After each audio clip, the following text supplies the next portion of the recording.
Hello there, ladies and gentlemen, and welcome to another episode of CookieCast. Today on CookieCast, it's the football podcast, and I have returned. I had a week off for various reasons, and I'm back. So there. Matt is still not back, but I am reliably informed he will be soon. Before we get started, please do consider like, share, subscribe and comment. Leave a review where you can leave a review. Obviously the big one, the biggest in the podcasting world, is word of mouth. Spread that podcast around. Share it around. Let people know. Right, let's start. Here we go. This is CookieCast, the football podcast.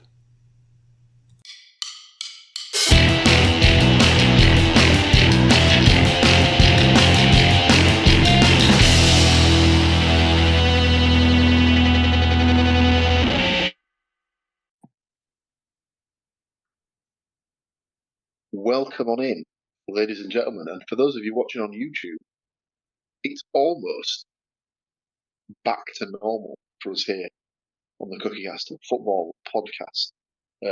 As is the case, sadly, still no Mr. Moore, but I am assured he will be back before the end of the season. And after his 1 week sabbatical, Mr. Cook is back in the reins once again. Welcome back, Mr. Cook. Are we refreshed? Good one. I like that. I do want to point out that last week's episode, you know, the one where I wasn't there, that one had a lot more listens. So I'm wondering if I'm supposed to start taking some sort of offence at this and tender man of resignation live on air. I mean, as the man who then turned it around and put it together to put out for people to listen to, I mean, I think you can take your credit from that at the very least, Andy. So don't be doing one. Everybody's been hanging out on the sidelines waiting for that day, and then they're like, "Right, go! He's gone! He's finally gone! Get in there!" It's fine. Nothing Okay. could be further from the truth. So, obviously, the three of us are back to go through last week's games. And as a little addendum to last week's recording, Mr. Cook did in fact send me some predictions for those 4 games. So I will give those almost as live once we're going through each of the individual games. And we start with the Saturday lunchtime kickoff that saw Hull City taking on Luton Town. And if his texts to our group chat are anything to go by, this is not going to be a pleasurable experience for Mr. Stuart Woodmansey to report on this game. Is it safe to say at this particular point that Luton won't be on your Christmas card list? Yes. I mean, they weren't anyway, but not even the guy whose house you have to walk through to get into their stadium is on my Christmas list. So, yeah. All I'll say is when your luck is out, your luck is out. This is definitely, though, up there with the nominations for Game of the Season. Worst game of the season. Yeah, Hull have a really poor record against Luton, and I didn't realise this last week when we were making the predictions. It kind of only cropped up after the result, and then kind of looking into it a little bit before the podcast. So, in the last 7 league games before the weekend, Hull had scored 1 goal against Luton. Well, now they've scored 1 for them as well. So, Luton did start brightly. Adebayo hit the post in the 10th minute. And from that point, it took another 22 minutes for a Hull attempt. So 32 minutes into the game, Hull's first attempt wasn't on target. Kamara firing wide. City did kind of grow into the game for the next sort of 10 minutes or so. Geldhart, he has a bad miss. He's attempting to finish from a Puerta cross. and he was just lacking that little bit of precision. Again, not on target, but a decent chance. And then the halftime whistle arrived, and everybody was thoroughly bored shitless in the ground, if I'm honest. The best part about the day, and this is going to tell you something, was that it was Junior Tigers takeover day. So the kitmen, the ground staff, and the stadium announcer all had some junior members of the Tigers fans with them, shadowing them for the day. And special shout out to two people. One, my friend Gaz, his daughter Grace was helping the digital media team for the day. She got to have a really cool day despite having to enjoy the football. And I don't know who the other kid was, but the kid that was shadowing the stadium announcer did one hell of a job. He was better than the actual stadium announcer, and I think he was possibly about 8 years old. But yeah, more of that kid, please. It was very very good fun. Anyway, we didn't have to wait long into the second half for a bit of action, but unfortunately, it was the aforementioned own goal. 15 seconds into the second half, ball kind of was breaking loose in the middle of the Hull City penalty area. Louis Coyle come across from right back to smash it clear, and smashed it into the face of Alfie Jones, which ricocheted into the net from about the penalty spot distance as well. So it wasn't like it was like, anywhere nearby. It wasn't like it was a tap in. It wasn't like the rebound was going to instantly go in. It had some distance to travel. It's just one of them freak goals that you never really see unless it's watching Hull City when they're in the middle of a relegation battle. So yeah, that was really unfortunate. After that point, 15 seconds into the second half, Luton just decided to sit back and defend for the entire half, and Hull just couldn't break them down. There's just not enough quality. Kamara was having another one of his games where he just thinks, nah, fuck it. Just looks like he's not interested whatsoever. And I'm pretty sure you can trace it back to that shot going wide. If things don't go his way early doors, he just switches off. Probably Hull's best chance, or best two chances. The 54th minute, Puerta had a header in the middle of the 6-yard box. Just had to put it either side of the keeper, and very helpfully for Kaminsky, just sat it into his own hands there. But that was the first shot on target that Hull had after 54 minutes. The other good chance I mentioned was Charlie Hughes, but we had to wait until injury time for that. I was looking right down the barrel of this shot as it was coming in, and it was definitely going under the crossbar, and the keeper managed to tip it over the bar.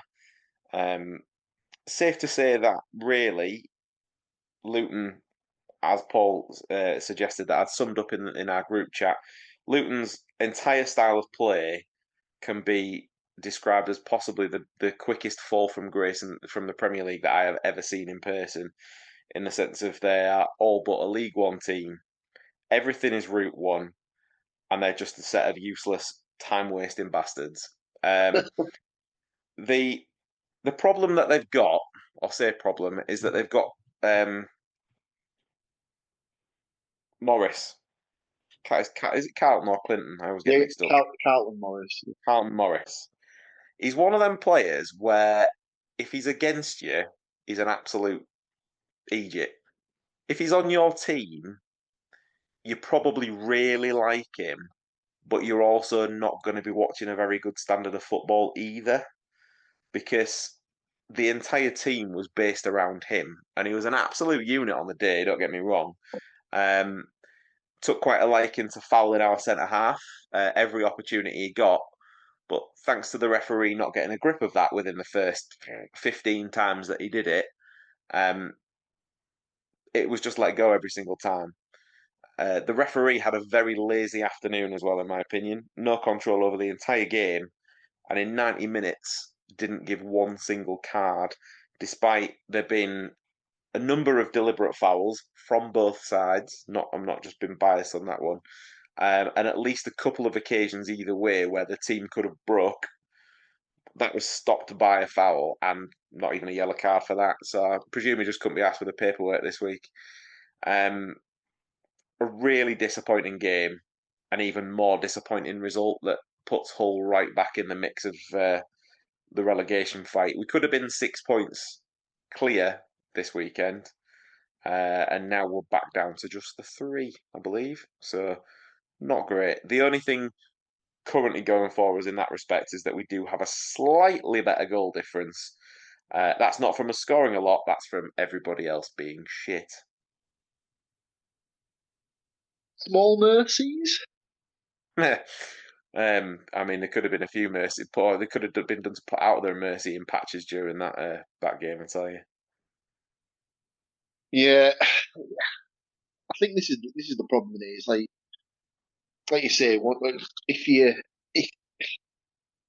do every now and again you get those games. I'll put my teeth back in. Every now and again you do get those games where the tempo's almost set within the first sort of couple of minutes, and you just know that it's going to be one of those games. And I don't know if it had that sort of flavour to it. It was the one for me that strikes it. A perfect example will be early in the season. Strangely enough, the first game I went to this season, where it was Borough versus Coventry, and when your starting midfielders already on a yellow card and gets the second yellow after about 15 minutes, you know it's not going to be a great game. And yeah, just it sounded like one of those games where like Hull could have tried everything for 360 minutes and they probably still wouldn't have scored and nothing would have come off well and Luton would have still just like sat there and We did score, just the wrong net. And by the way, after the disappointment of the game, for those of you watching on YouTube, it is not the reason that I'm currently wearing a t-shirt, which are the colours of the other two teams that we cover and not my own. yes, not a great start for our teams and not a great start for our predictions. Mr. Cook had sent in predictions of 1-0. Crooks, no points there. I'd gone 2-1 Hull. Kamara, Gelhardt and Adebayo, no points for me. Stuart gone 1-1 draw. Gelhardt and Asgard, no points there either. So no points from the first game. We moved to the 3 o'clock kickoff. And after the first half, it looked as though we were going to be on for no points from 2 games as Middlesbrough took on Oxford United and didn't start the game very well. I think it would be easy to say. In what seems to be a bit of a pattern with certain games under Michael Carrick, started very sluggishly. Didn't really get to grips with Oxford's direct style. Can't think where that might have been mentioned on potentially this podcast within the last 7 days. Strange that. I think I was listening to this one on the radio as I was nipping around everywhere in the car. So it sounded very much like Oxford have 2 very, very large centre halves, and if they can't get stuff going throughout the game, they very much rely on set pieces or long throws to get what they want from the game. Strange enough, it was actually Oxford who had the first big chance of the game. Really, I think it was a mistake by the Borough player at the back, and the ball through and made its way through to Plachetta, who found himself at the back stick, not unmarked, but certainly in a bit of space. And his shot was smartly saved by Travers down to his left-hand side to keep it at 0-0. Borough had some chances themselves, but nothing really concrete. And after 38 minutes, the deadlock was broken by Oxford. A long throw, as mentioned before, was flicked on to the striker, Harris. It looked as if he was trying to feed the ball back to the edge of the box, just to sort of keep it in play. But it fell nicely into the path of Michael Hellick, who just smashed it home from the edge of the box. I think it was one of those ones where if you fire it into a group of players, but make sure it's on target, the keeper's not really going to have a chance of seeing it. And I think he was just a little bit blindsided. Didn't really get much of a chance to see the ball come his way, and it managed to nestle in the back of the net. So yeah, 1-0 to Oxford at half time. Middlesbrough left the pitch to raucous boos around the Riverside, not for the first time this season. But the second half started with Borough very much on the front foot, and it only took 3 minutes for them to get themselves back into the contest. A ball was played out to the left-hand side for the makeshift left-back Samuel Illing Jr. to latch onto. It looked as if it was about to drift out of play, but he did manage to just get there.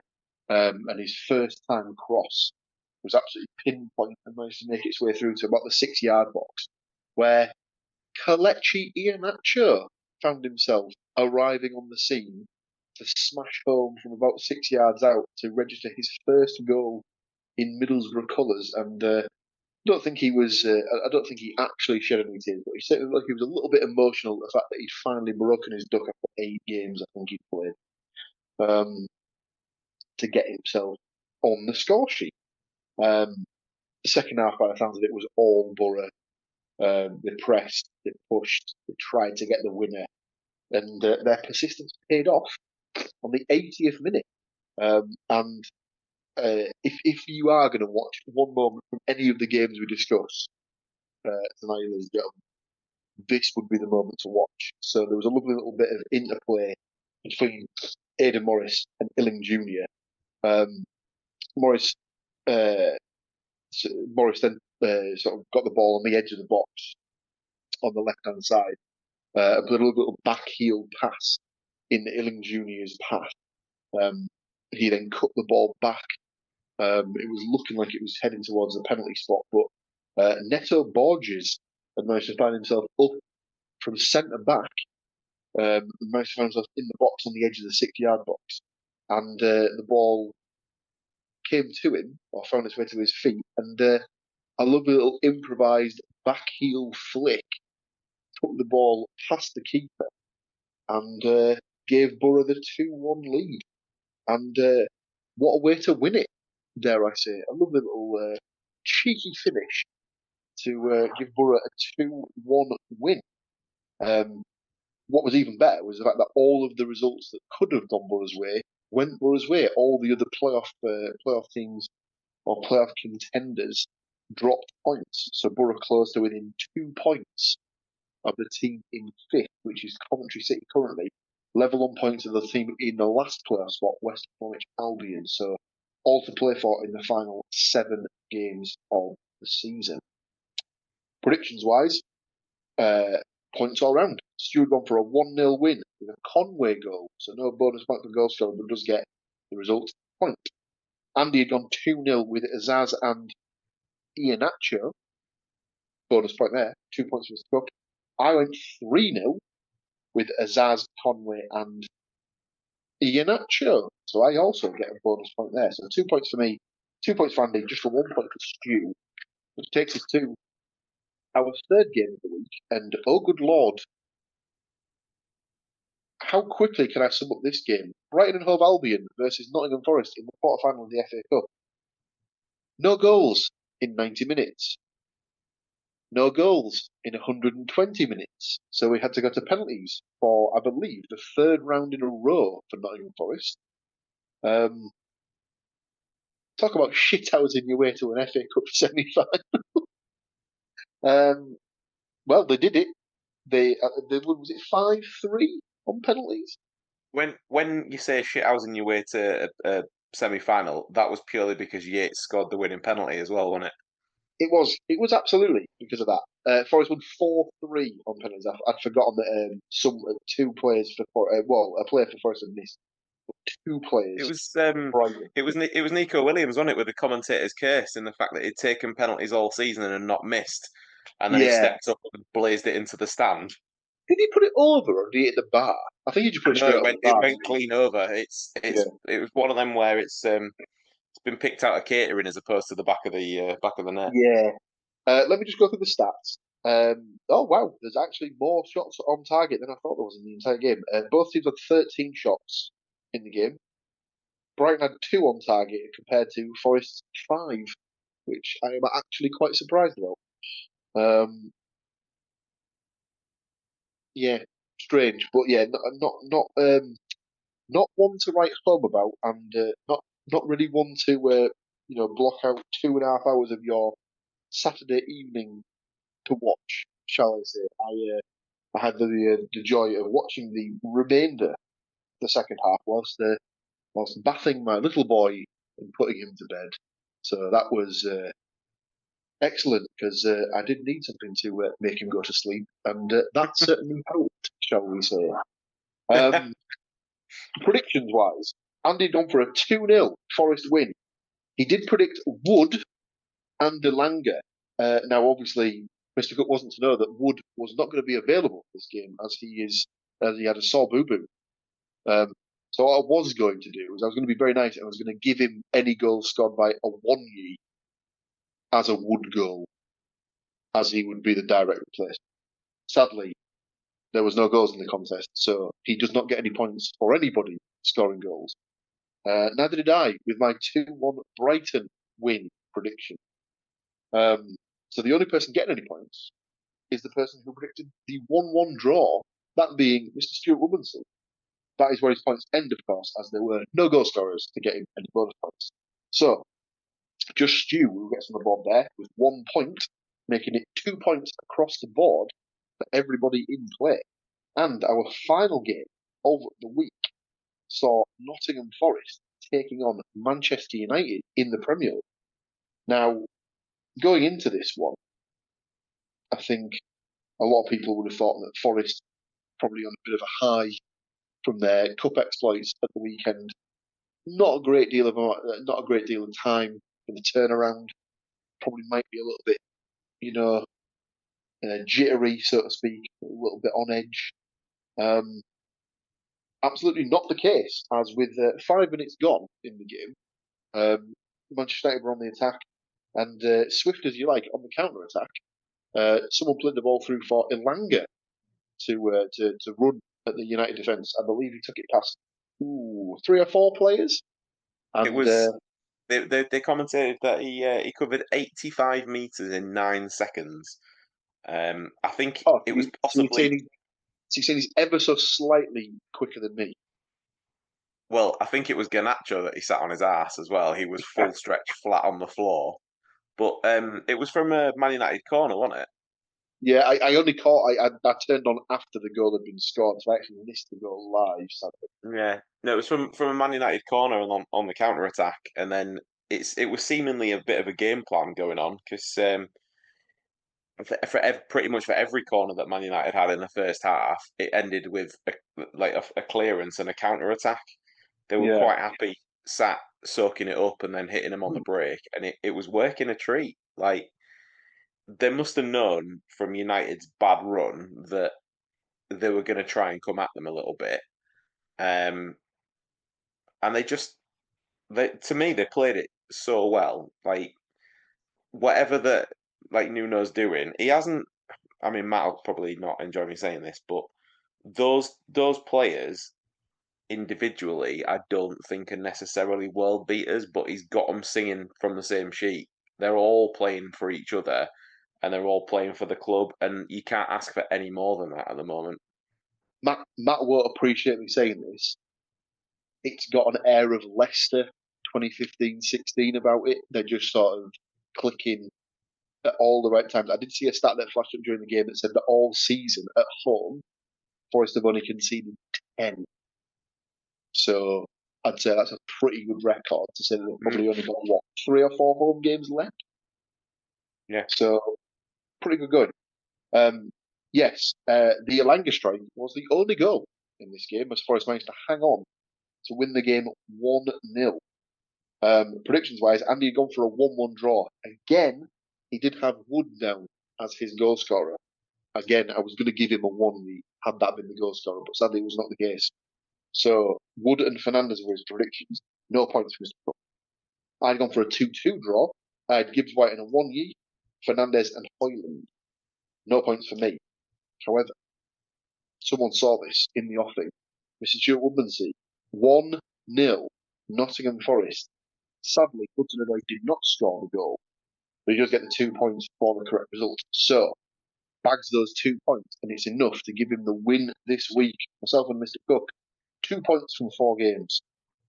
4 points, 4 games for Mr. Stuart Woodmansey. Well done to you, sir. So, Yeah, and I was actually on the podcast and still won some predictions. What the fuck's that all about? Unbelievable. We're just breaking all the rules on this show. So, week 31, done and dusted. 4 games in the books. Don't need to worry about them anymore. Week 32 brings with it 5 delicious, juicy, tasty games. We will take a very short break, and when we come back, we will do some predicting for those there 5 games. Don't go anywhere. We will be right back.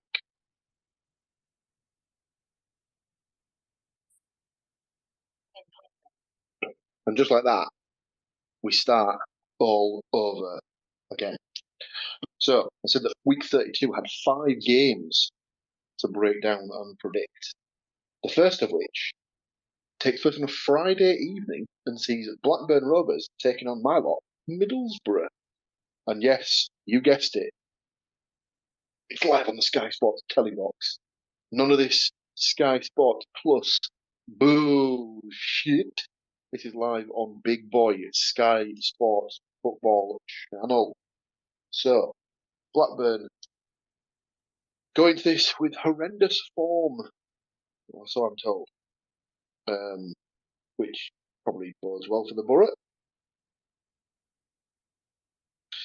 He says through gritted teeth. Obviously, Blackburn very much one of Middlesbrough's bogey sides over the last few years, and certainly at the Riverside. I think I covered this earlier in the season.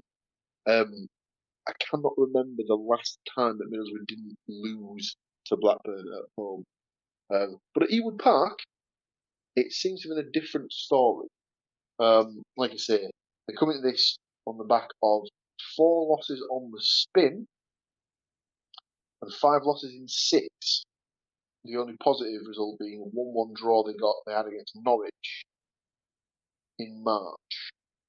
Borough, on the other hand, 4 wins from 6, only 1 loss, and that was against Swansea. So I saw a stat that said that apparently in the 6 weeks in the 6 game span, only Burnley have picked up more points than Borough in this particular little 6 game streak. So you could argue that Borough are one of the form teams in the division at the moment. So will that be reflected in our predictions? Only time will tell. Obviously, it's my team, so I will give my prediction last. Let's go to Stu. His prediction first, please. I have got 1-1. As you said, both teams, Blackburn not in a great vein of form. Borough's results have been a little mixed. Mm-hmm. I feel like they're at that point where, yes, last weekend's given a bit of hope of, the thing about the playoffs, the contenders losing around them. Borough have got that unholy knack that we've got in the sense of when they really need something to happen, they'll just string it out for as long as they can. So I had to go for a 1-1 draw. So I've got Ohashi for Blackburn and Conway for Borough because he's becoming a little bit overdue.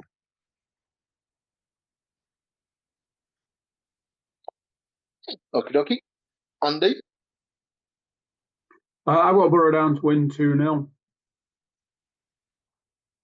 My current favourite Borough combo of Azaz and Iheanacho to score. Lovely jubbly. Obviously, Mr. Ian will be buoyed by his first strike for the Borough at the weekend.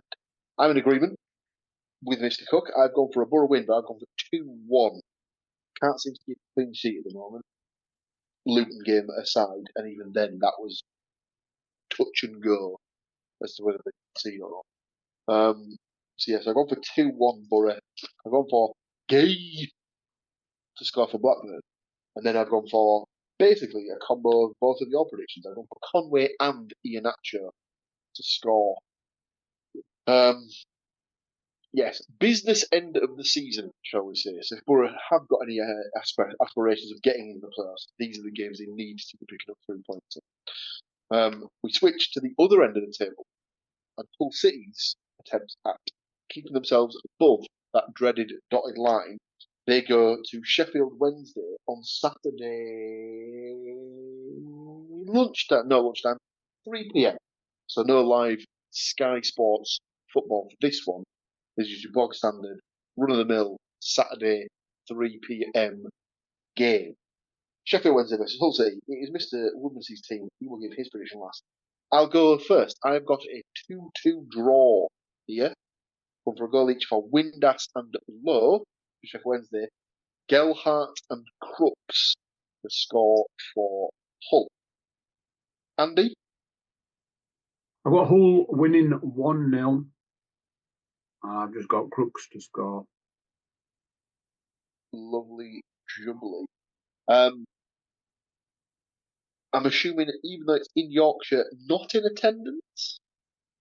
No, because Saturday is the beginning of some plans, which will see me actually miss the podcast next week. So sorry to disappoint you, people who turn up just specifically to hear my boring tones. Anyway, no, unfortunately not. I wish we were. I've had some really good away days at Hillsborough. Obviously more famed for the time that we returned on the bus without a back window and window wipers. However, for the second game in a row, I'm going for a 1-1 draw. You two are way too optimistic. Fucking hell. I went a draw.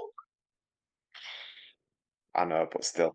I'm going for Pedro for Hull because he'll be back in the mix after his 3-game ban. And I'm going for Barry Bannon because he is just one of those annoying people.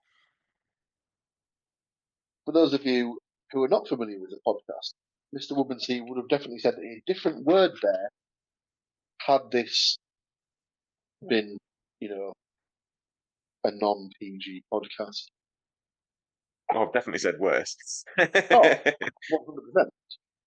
Our third game of the week is a live televisual fixture on Saturday at 5:30 p.m. and sees Aston Villa taking on Nottingham Forest.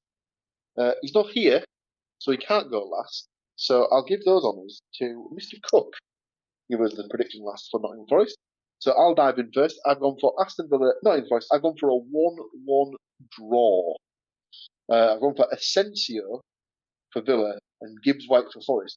Didn't realise until watching the Villa Preston game on Sunday morning or Sunday afternoon that just bear with me 2 seconds.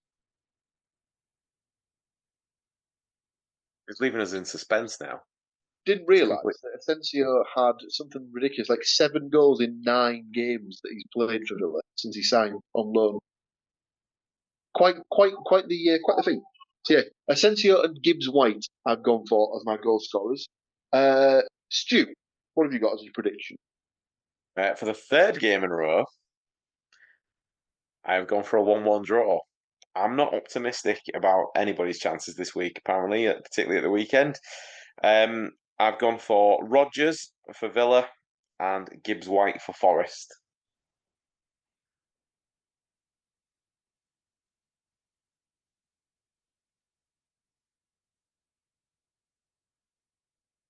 Rodgers and Gibbs White, lovely stuff. Andy? Have Forest taken their blue pills and is Wood back?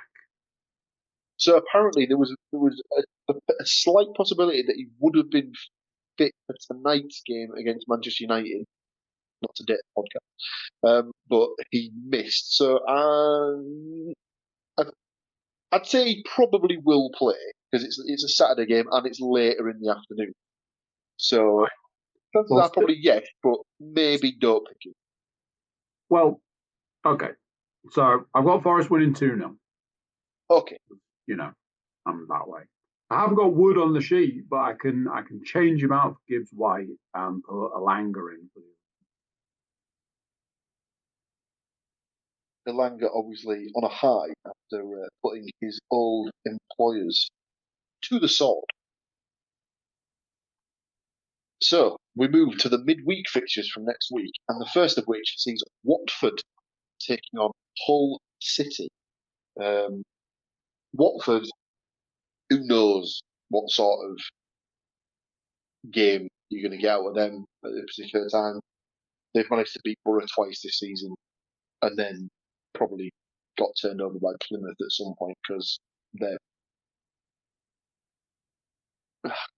The word is shit in it, basically. Let's be honest. I did a little bit of research for this game by going, what do Watford look like at the moment? What's their playing form like? And who the fuck are these guys? Literally, as you say, like 1 week they're like, here's 6 goals for you, followed by losing 3-0. Like, yep. Very strange team. Obviously, Mr. Woodmansey.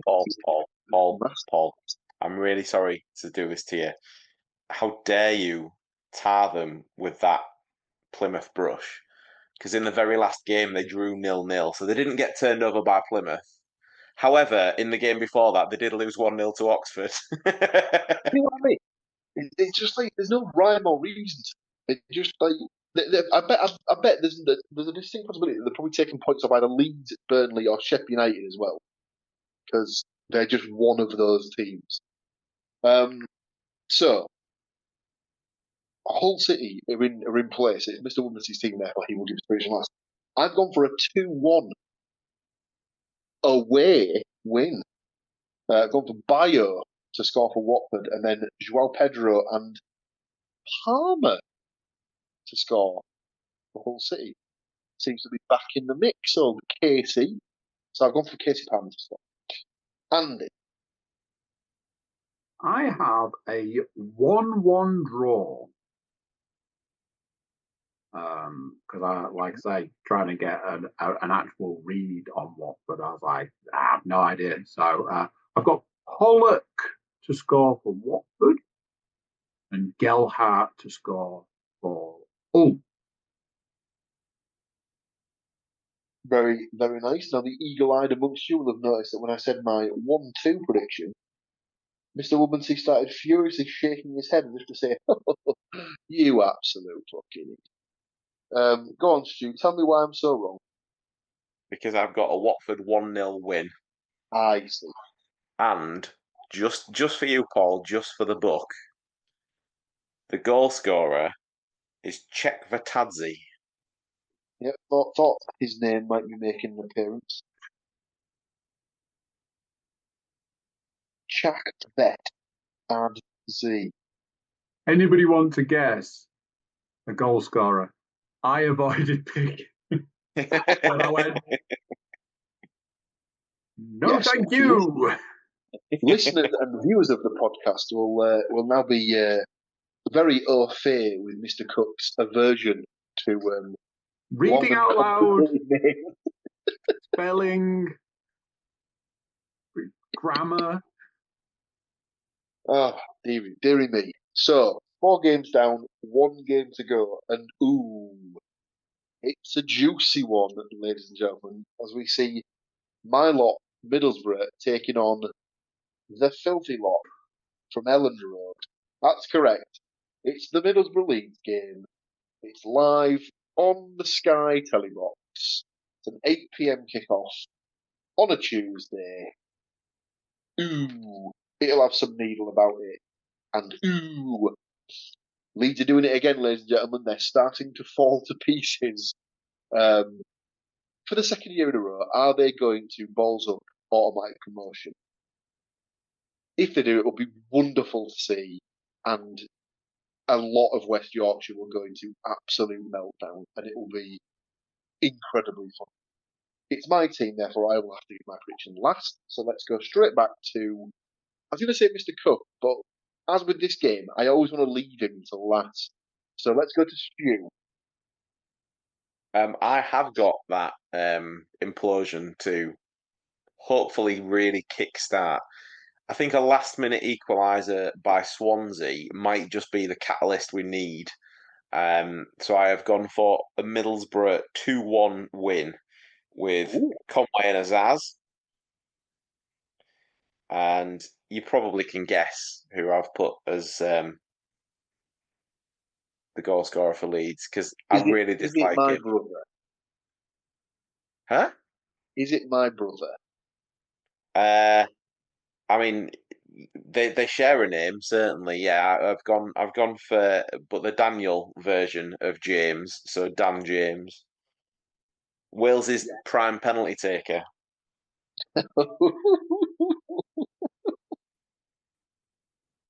Way to trigger an entire nation of people.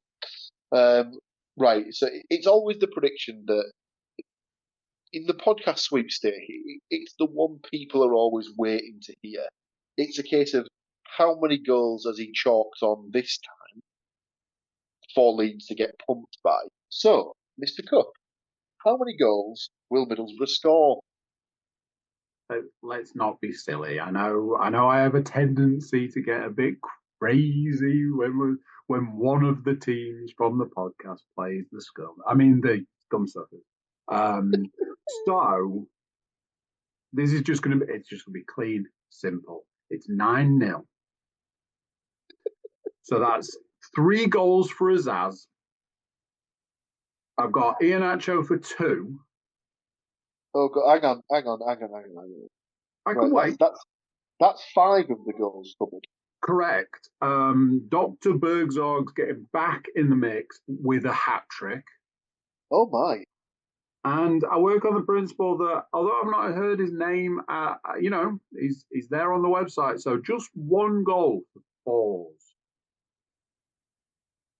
Well, from the sublime to the ridiculous, and then to my prediction. Sadly, I'm not in agreement with either of you. I don't think it'll be a home win, but I do think Leeds will drop more points. I've gone for a 2-2 draw on this one. I always feel like when it's these two playing each other, you can kind of take the form book and just get rid of it, because whilst it's not a derby, it's very much a game that has a lot of needle to it. So the fans are always up for it. The atmosphere in the stadium's always like on a bit of tilt and stuff like that. So I've gone for a 2-2 draw. I've also gone for Azaz and Bergzorg as my goal scorers, and then I have 2 gone for James to score, but I've also gone for his mate, who's also shit, yet somehow still manages to seem to score against the Borough every time he plays. Aronson. He was one of the ones who, as soon as Leeds got relegated a couple of seasons ago, wanted no part of that, and obviously asked for a transfer and was granted a loan move, but seems to have managed to worm his way back into the fold this season, shall we say. There you have it. That is the end of the predictions this week. Before we sign off, does anyone have anything they'd like to bring to the table with any sort of happenings that have happened in the week? I know last week we had the bowling alley updates from the whole perspective of things and things like that. The only fun part of the game from last weekend was really when me and my friend Rich, who have been going to football for a very, very long time together, realised that the game at the weekend just gone was the first game that all of our children accompanied us. Probably for 3 or 4 games, by the way, it worked out with that move of fixtures, night games, school getting in the way, and all that kind of business. We'd won the last 4 games before the kids came, so unfortunately now the children have now been banned. Sorry to the lads and Jessica, because unfortunately it's just not worth you coming. Let's be honest. Needs must, and rules is rules. To put it in perspective, apparently back in the day, my good lady wife, whilst not particularly interested in football herself, her dad obviously has been discussed on the podcast many times before, is a massive West Bromwich Albion fan, and very superstitious in as much as if they were out of the house and West Brom scored to take the lead, they weren't allowed to go back into the house until the game was finished. I think we should probably just end though with just a little shout for Matthew and just reiterate the fact that weren't Forest the first team to win at Anfield against Liverpool this year, and also with the result against Manchester United this week, it becomes the first time that they've done the double over them since 1991-1992 season. So we just need to get that in there just to make sure it's on record. So I do feel it's imperative. I mean, at this point, I would like to just slightly correct you in not be them being the first team to beat them at Anfield this season. Surely the only team to beat them at Anfield. I suppose you could count PSG in that. I suppose technically, but we only deal with league. I'll set them up, Paul. You knock them down. Absolutely. Yes, so Nottingham Forest have a FA Cup semi-final to look forward to in the coming weeks, in which they will be playing against Manchester City. The other semi-final will see Aston Villa go up against Crystal Palace for a place in May's showpiece final. So there you have it, ladies and gentlemen. Another week done and dusted. We're almost back to full complement on the podcast as well. Like I say, hopefully, before the end of the season, he will make his triumphant return. Hopefully, once again, to celebrate Forest getting at least a European place and, dare I say, maybe even a trophy to go alongside it, which would be very, very nice indeed. So, all that's left for me to do is to say thank you to the two gentlemen you see on your screen for joining me to go through the details of our teams. A very big thank you to you, the listeners and watchers. If this is, however, your first time around here, first of all, a very big thank you for stumbling across us. If you liked what you heard, liked what you saw, maybe throw a little subscribe to the channel. It's not just football we talk about here. We've got a monthly wrestling podcast where we break down the previous month's premium live event and the predictions that we did for it, all the news that's going on, and then give our predictions for the upcoming premium live event. The next one on the horizon, ladies and gentlemen, for those of you that are into a wrestling persuasion, you will not need to be told it's WrestleMania season. That's coming within the next couple of weeks. So keep your eyes out for the WrestleMania preview pod. That'll be coming at you hot and fast. If wrestling's not your bag, but Formula One very much is, the Straight to the Apex podcast will have you covered for all things F1. And then, of course, Mr. Cook, he sat there in his yellow and black jumper. But he also has his own podcast where he talks about the goings-on of his day-to-day life, the films he's seen, the TV shows he's watched. Although I don't think there's many of those going on, really. Games he's played, food he's considered eating, and then just put in the bin, I suppose. Mainly, he talks about a lot of caffeine that he's drank, or the different array of caffeinated beverages that are just lined up on his work desk at any particular time of day. So, plenty for you to get your teeth into on the podcast network. But for the football podcast, that's us done for another week. Join us again next week where we'll go through those results. Hopefully that 9-0 for the Borough does come in against Leeds, because I'll be doing the podcast from the top of Cloud 15, as it would be. Yes, join us again next week. Sadly, there will be no Mr. Woodmansey. No. If 9-0 comes in, I think with me missing, I think you guys should also go missing for the week. I'm not saying don't do the podcast. I'm saying it should be live from Leeds City Centre. Oh. That'd be perfect. Just me trying to get sort of like instant reactions from. Sorry, can we just discuss the 9? No, it'd be you in your Borough shirt and Andy with his mobile camera just chasing you around, watching you get. Then we could swap over, and Paul could film me just going up to Leeds fans, going, waiting for them to get out and then choke slamming them into the deck. Tune in next week. See if it happens. Who knows? Yes. Thank you once again for listening. We'll see you again next week. Until then, take care of yourselves, keep an eye for each other, and we will see you in a week's time. Tatty bye for now. So there you go, what do you think to that? Another one done, another one gone. All the games gone, all the games to come. Oh, what more could you need? Big thank you for watching, big thank you for listening. Before you leave us, please do consider like, share, subscribe and comment. Leave a review where you can leave a review. Check out the website, thecookiecast.com. There we've got social media links and an email button, and that way you can get in touch with us. That's it for this one. Until next time, I'm going to say bye, and I'll see you then. Thank you for listening to these grumpy old men talk about football. If you've enjoyed this episode, please like, share and subscribe.